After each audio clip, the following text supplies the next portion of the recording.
Hello, my friend. Welcome to Fluent English Stories. Let me ask you something honest.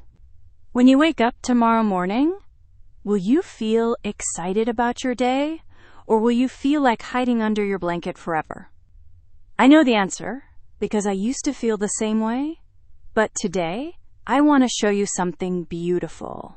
Your normal day at home, the one you think is boring, is actually full of English practice moments, and I am going to teach you how to see them and use them. This episode is about your day at home. Not a perfect day, not a special day, just a regular day. Because that is where real English lives. In your morning coffee, in your evening routine, in the small conversations with your family.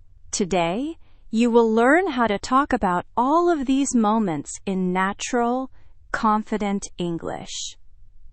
And you will realize something important. You do not need to travel or go to fancy places to practice English.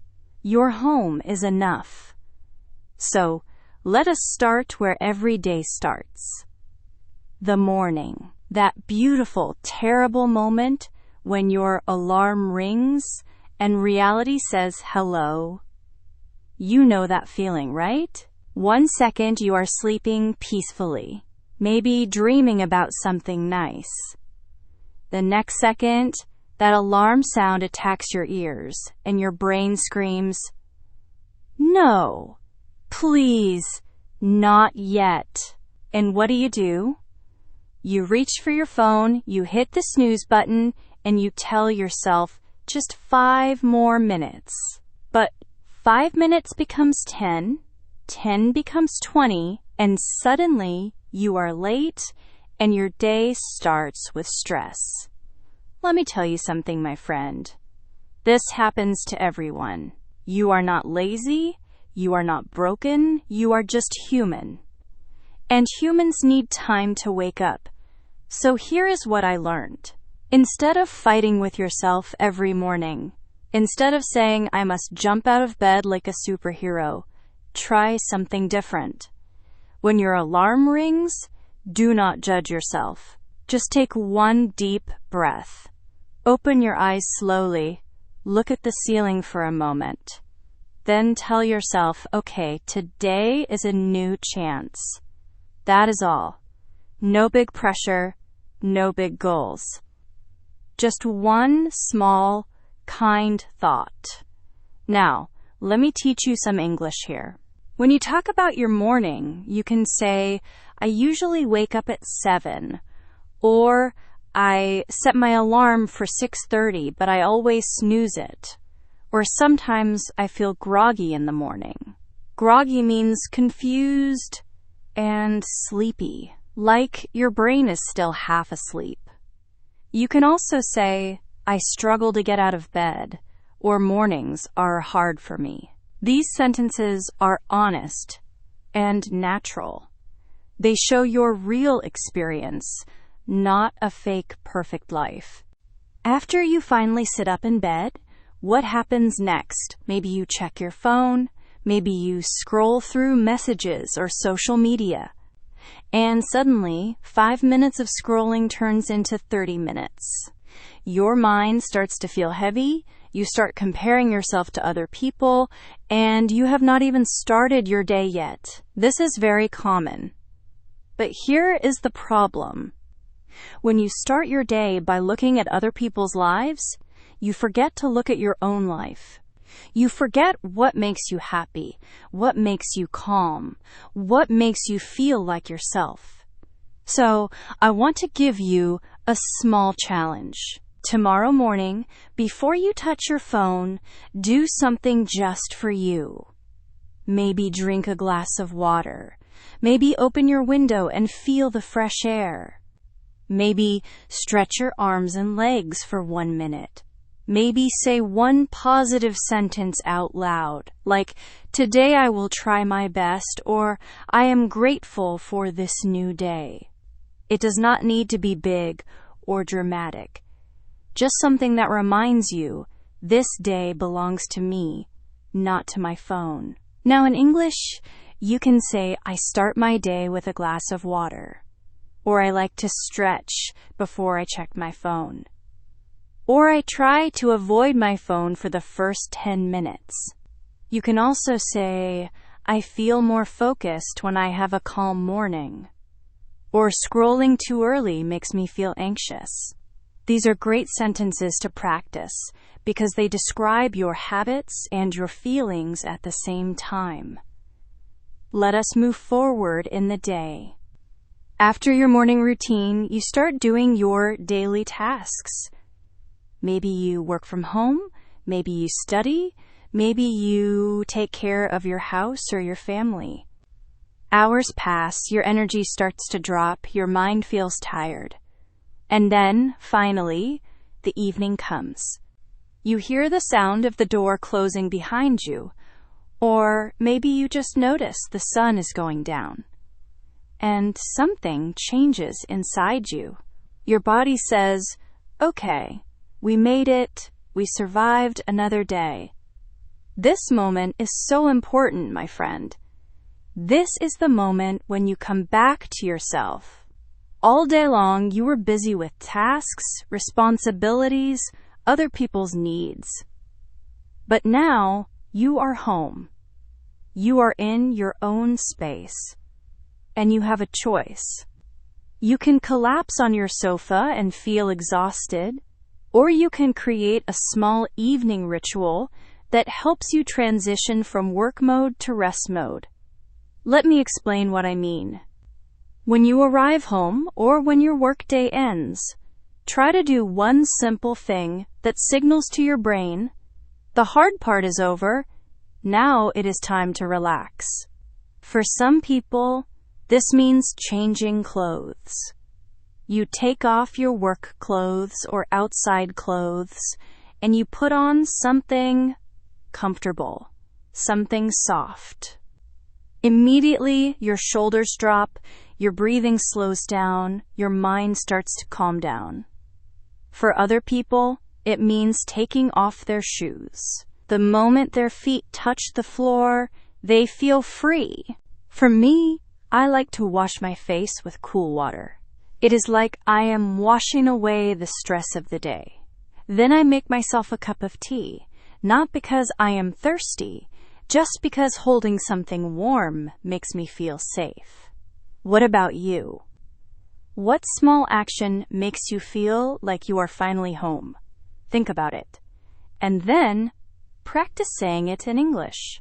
You can say, when I get home, I immediately change into my comfortable clothes. Or, I always take off my shoes and feel instant relief. Or, I like to make tea as soon as I finish work. Now, let us talk about the space around you. Your home is not just walls and furniture. It is your emotional environment. If your home feels messy, dark, or cold, your heart will feel the same way. But if you make small changes, your mood can change too. I am not saying you need to clean everything or buy new things. I am saying pay attention to the details. Maybe you turn on a warm lamp instead of a bright ceiling light. Maybe you light a candle that smells like vanilla or lavender. Maybe you open a window to let fresh air come in. Maybe you put on soft music in the background. These small actions create something very important. They create atmosphere. And atmosphere affects your emotions. When your environment feels cozy and calm, you feel cozy and calm. When your space feels chaotic, you feel chaotic. So, take control of your atmosphere, my friend. You have more power than you think. In English, you can say, I like to create a cozy atmosphere at home, or I light candles to help me relax, or I play soft music in the evening to unwind. Unwind means to relax after a stressful time. like unwinding a tightrope. Now, let us talk about something very important. The people in your home. Maybe you live with your parents, your partner, your children, your siblings, or your friends. Maybe you live alone, but you call someone every evening. Whoever they are, these people are part of your daily life. And sometimes they are the best part. Sometimes they are the hardest part. Because relationships are complicated, right?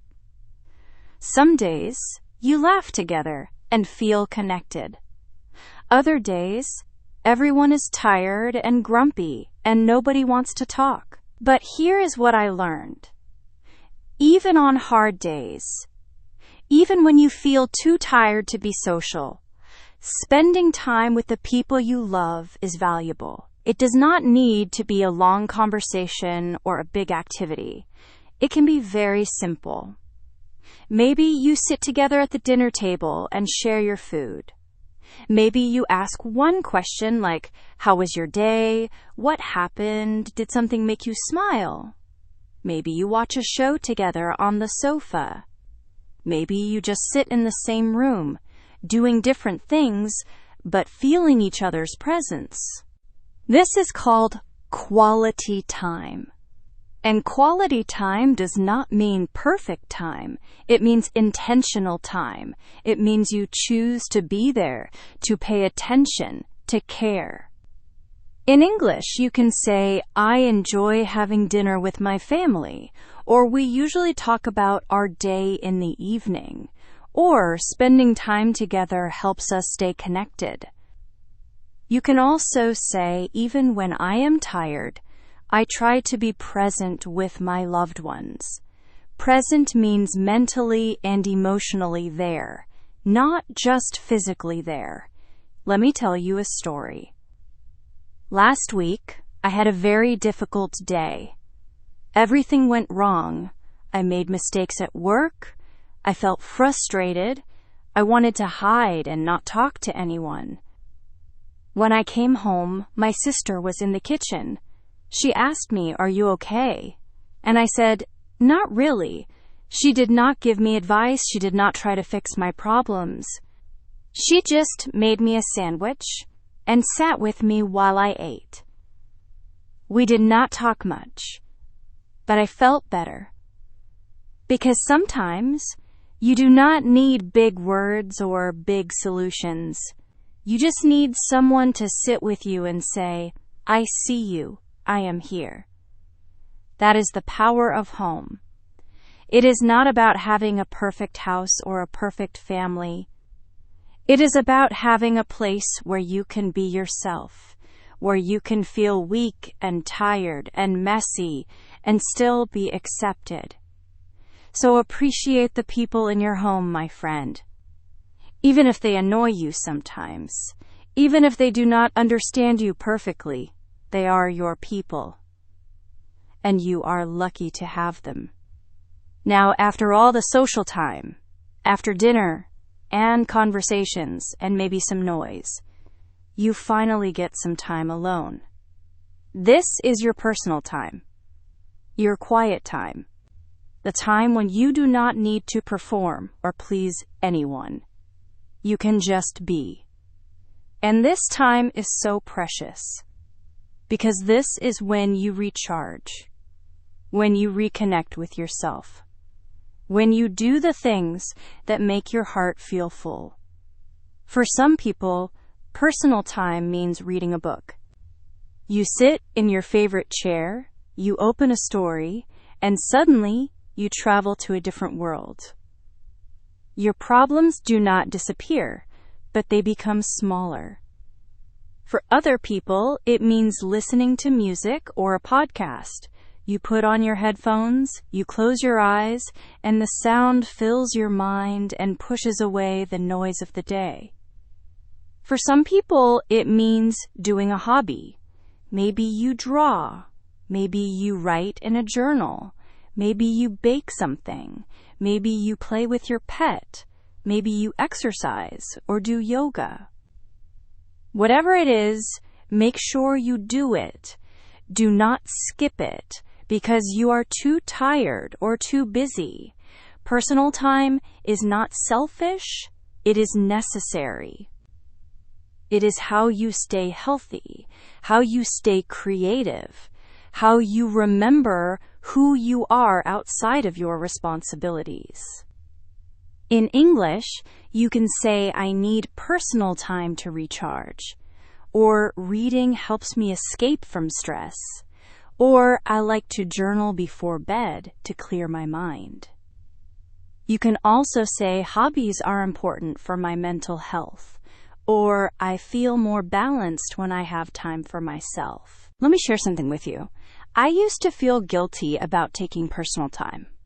I thought I should be productive, I should help others, I should not waste time on myself. But then I realized something.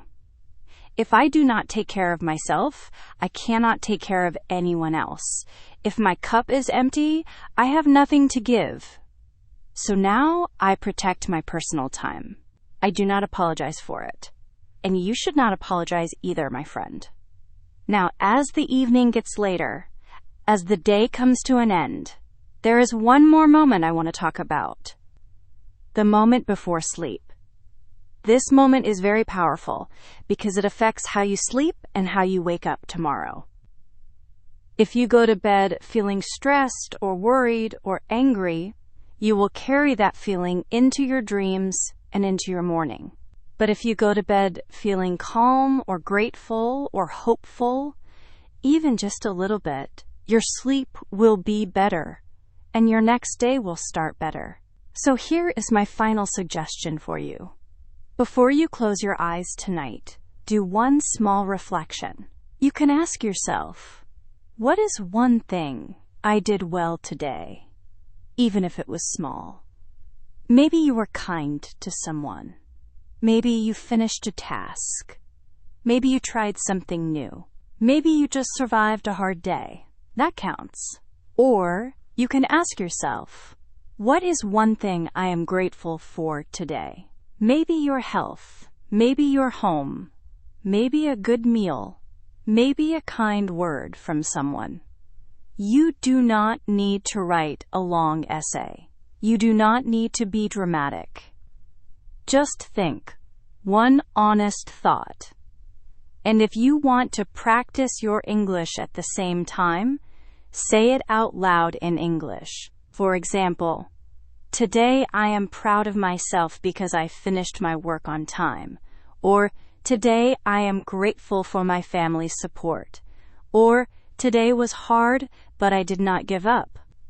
These sentences are powerful because they remind you of your strength, your progress, your humanity. Okay, my friend, we have walked through an entire day together. From that first difficult moment when your alarm rings, to the evening routines that help you relax, to the precious time with your loved ones, to the quiet moments alone, to the final thoughts before sleep. And through all of this, I taught you many natural English phrases that you can use to talk about your daily life. Not textbook English, not formal English, but real English that real people use every single day. Now, I want you to remember something very important. Your life is not boring. Your routine is not meaningless. Every single day, you are living a story. And that story is worth telling. Maybe you think, who cares about my morning coffee or my evening walk or my conversation with my mom? But I care. And other English learners care. Because when you share your story, you help other people feel less alone. You show them that everyone struggles, everyone gets tired, everyone needs comfort and connection. So please keep practicing, keep talking about your day, your feelings, your routines, your dreams. Use the phrases I taught you today. Record yourself speaking. Write in your journal. Leave comments on English videos. Every time you practice, you grow stronger. And I am so proud of you for being here, for trying, for not giving up on your English journey. Before we finish, I want to leave you with one last thought. Home is not just a place, it is a feeling. It is the feeling of safety, of belonging, of being enough exactly as you are. And I hope that this channel, Fluent English Stories, can be a part of your home. A place where you feel welcome, where you feel encouraged, where you feel like you can grow without judgment. Thank you so much for spending this time with me today, my friend. I hope you learned something useful. I hope you feel a little bit more confident about your English. And I hope you feel a little bit more grateful for your beautiful, ordinary, extraordinary daily life. Take care of yourself, be kind to yourself, and I will see you in the next story. Goodbye.